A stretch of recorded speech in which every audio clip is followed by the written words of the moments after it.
नमस्कार साक्षी news network और आप सभी का स्वागत है। ज्ञानवापी में शिवलिंग के पाए जाने के मामले पर इस समय देश में तमाम नेता अलग अलग बातें कह रहे हैं, लेकिन इसी बीच केंद्रीय गृह मंत्री अमित शाह ने दिल्ली विश्वविद्यालय के एक कार्यक्रम को संबोधित करते हुए बड़ी बात कह दी है। अमित शाह ने कहा है कि कोई कोहिनूर को 10,000 फुट गहरे गड्ढे में भी दफना दे तो भी वह एक दिन अपने मूल स्वरूप में निकल आएगा। आज इतना निश्चित रूप से मानता हूं कि कोहिनूर को कोई 10,000 फुट नीचे भी दफना दे, कभी न कभी वो अपने मूल स्वरूप में दैदीप्यमान होकर बाहर आए। आइडियोलॉजी के लिए लड़ने की जरूरत नहीं है। लड़ने से आइडियोलॉजी कभी प्रस्तावित भी नहीं होगी। ना हम इसका प्रचार और प्रसार कर सकते, ना इसकी स्वीकृति ला सकते। विचार और विमर्श से ही स्वीकृति आती है, विचार और विमर्श से ही आइडियोलॉजी आगे बढ़ती है, और विचार और विमर्श से ही आइडियोलॉजी युगों युगों तक चलती है। और ये हमारा रास्ता है। इस देश के अंदर नालंदा हो या तक्षशिला हो, तोड़ने वाले चले गए, उनको कोई याद नहीं करता। कहते हैं जब नालंदा का पुस्तकालय जलाया गया 6 महीने तक धुआं उठता था। ठीक है, इनको त्वरित संतोष मिल गया होगा, मगर जिस विचार को वो जलाना चाहते हैं वो आज भी अक्षुण्ण है और अपनी जगह पे गौरव के साथ। वहीं श्री काशी विश्वनाथ मंदिर ट्रस्ट परिषद के अध्यक्ष नागेंद्र पांडेय ने एक महत्वपूर्ण बयान में कहा है कि ज्ञानवापी मामले पर अदालत का फैसला जब आएगा तब आएगा, लेकिन अभी हमें वह शिवलिंग सौंपा जाना चाहिए जो कि वजू खाने में मिला था।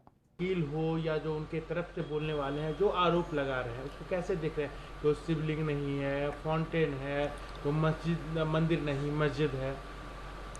देखिए, जब दो पक्ष बन जाता है तो दोनों पक्ष अपनी अपनी जीत के लिए तरह तरह का तर्क कुतर्क वितर्क सब गढ़ता है। ऐसे में अगर मुस्लिम पक्ष ऐसा कह रहा है तो उसको कहना ही चाहिए, क्योंकि ये कोर्ट में ऐसा भी होता है, ये कहेगा कि गाय है, दूसरा कहेगा कि नहीं गधा है। और गाय है कि गधा है, इसको तय करना न्यायालय की विवेक पर निर्भर करता है, और वो अपनी विधि से उसको निर्णित करता है, निर्णय देता है। तो लोग कहेंगे, उस कहने में कोई हर्ज नहीं, उससे हम लोगों को कोई परेशानी नहीं। ये जानते हैं कि सत्य सत्य होता है, अंततः जो है सत्य की जीत होती है। तो जो शिवलिंग के बारे में कहा जा रहा है कि वो फाउंटेन है, शिवलिंग नहीं है, आप लोग को क्या लगता है? आप तो कितने दिनों से जुड़े हुए हैं। नहीं, वो तो निश्चित रूप से वो शिवलिंग ही है। वहाँ फाउंटेन न कभी था न कभी रहेगा, न कभी हुआ, क्योंकि फाउंटेन की ज़रूरत अलग होती है।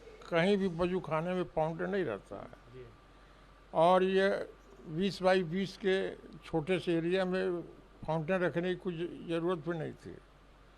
तो ये सब कुतर्क है। सच ये है कि वो गर्भगृह का मध्य हिस्सा है, और वहाँ पर ज्योतिर्लिंग ही हो सकता है, और वो जो मिला है उसको ज्योतिर्लिंग मानने में कहीं कोई शक शुबह नहीं है। एक और कल पिटीशन डाला गया है कि उन लोगों को जो सील किया गया है, जो शिवलिंग की बात की जा रही है, वहाँ पे जो वजू कहते हैं वो करने की इजाज़त दी जाए, शौचालय इस्तेमाल कर। तो आपको लगता है कि जब ये सब मामला आ गया, इसके बाद अगर इस तरह का आदेश मिलना चाहिए? नहीं, ये तो बहुत गलत होगा। सच्चाई ये है कि ये जो मांग की जा रही है, गलत मांग की जा रही है। जो वजू खाना का वजूद ही नहीं रहा, और वहाँ पर भगवान बाबा विश्वेश्वर की मूर्ति निकल आई, तो कैसा वजूद खाना? और ये फालतू बकवास है ये मांग कि वहाँ पर फिर से वजू हो और फिर से उसको पुराना रूप दिया जाए। ये ऐसा न हो सकता है, न होना चाहिए। विवाद अलग बात है, लेकिन आप लोग कह रहे हैं कि वो शिवलिंग ही है, तो क्या मांग है आपकी? नहीं, हमारी मांग ये है, आपके इस चैनल के माध्यम से मैं न्यायालय से भी, शासन से भी ये अपील करना चाहूँगा कि भगवान विश्वेश्वर का जो शिवलिंग मिला है वो स्थापित प्रतिष्ठापित है, और जब निकल गया है तो उसको ऐसे बिना पूजित किए नहीं रखना चाहिए। ये महापाप और दोष लगता है। तो ऐसे में क्या करना चाहिए, हमको काशी विश्वनाथ न्यास को वो मूर्ति दे दी जाए, और हम उसकी विधिवत पूजन भोग राग आरती करते रहें, और बाद में जो जैसा निर्णय होगा उसके अनुसार हम उसका पालन करेंगे।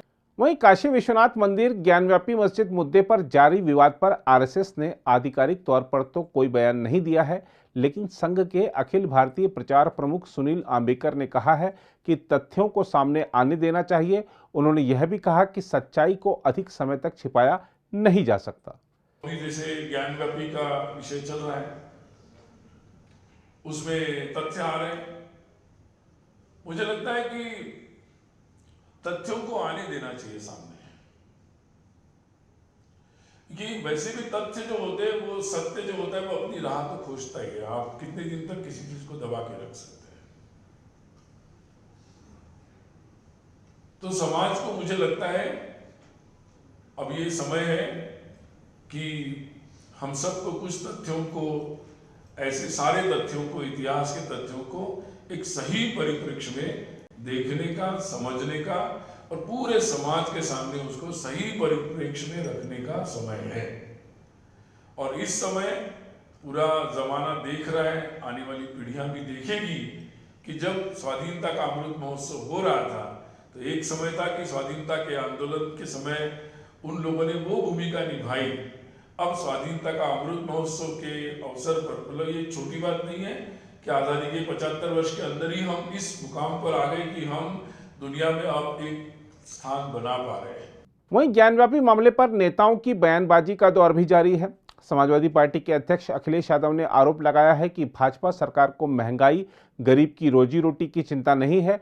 उन्होंने तो यहां तक कह दिया कि हिंदू धर्म में तो पीपल के पेड़ के नीचे मूर्ति रख दो तो वह मंदिर बन जाता है। बीजेपी ही सरकार है, बीजेपी ही विपक्ष से काम लेती, इसीलिए मैंने कहा divide and rule. Divide and rule में तो एक हिस्सा तो ये कि हमें और आपको बांट दिया, दूसरा हिस्सा ये भी है कि कंफ्यूजन फैला दो, किसी के बारे में कुछ भी फैला दो, ये भी डिवाइड एंड रूल का हिस्सा है। सर्वे में ज्ञानवापी का जो सर्वे हुआ है, बचकाने में एक शिवलिंग मिलने का दावा किया जा रहा है। अखिलेश यादव जी इस नजरिए से देखते हैं, क्या कहेंगे इस पर?